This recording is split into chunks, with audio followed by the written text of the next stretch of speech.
So let's go back to the book, the part I want to hear more about, and tell us how people can get the hands on the book, and the fact that the royalties, or at least a portion of the royalties, are going to a charity. Is that correct? That's right. I think, I know all of the authors, myself, I can speak for myself, all of the royalties are going to the St. Jude's Children's Hospital.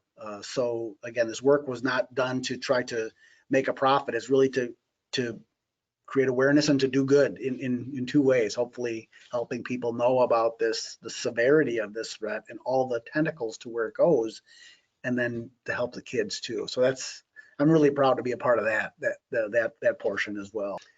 So get a book that gives you some good guidance, especially from a small, medium-sized business owner's perspective and beyond, without getting too far into how the sausage is made, and also do something good for an important charity at the same time. Exactly.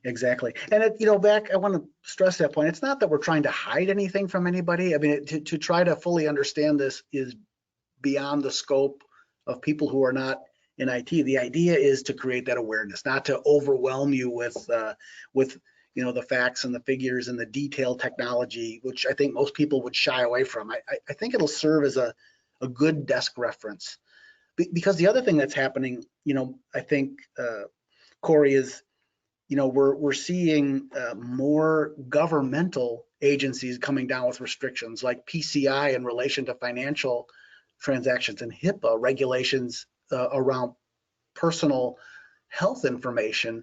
And we're starting to see, though those have been in place for a while, we're starting to see some fines coming out. So not only could you be compromised by an attacker, you could have some hefty governmental fines that you would have to pay.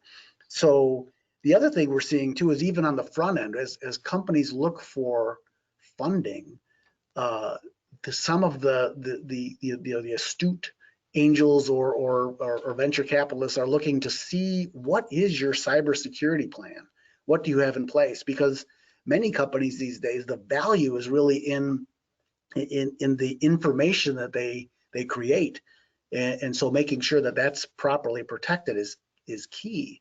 And then the third piece, we're seeing more and more. This has been around a while. We're seeing it more and more. Is I think all of our medium-sized customers have to go through audits, and their audits now contain a full complement of cybersecurity and overall IT infrastructure hardiness, let me call it that. So I think this book kind of raising perspectives for those, the perspective to people for some of those things, if they're not seeing them already, they're going to be touched in a business sense, in a financial sense, in addition to just the IT portion.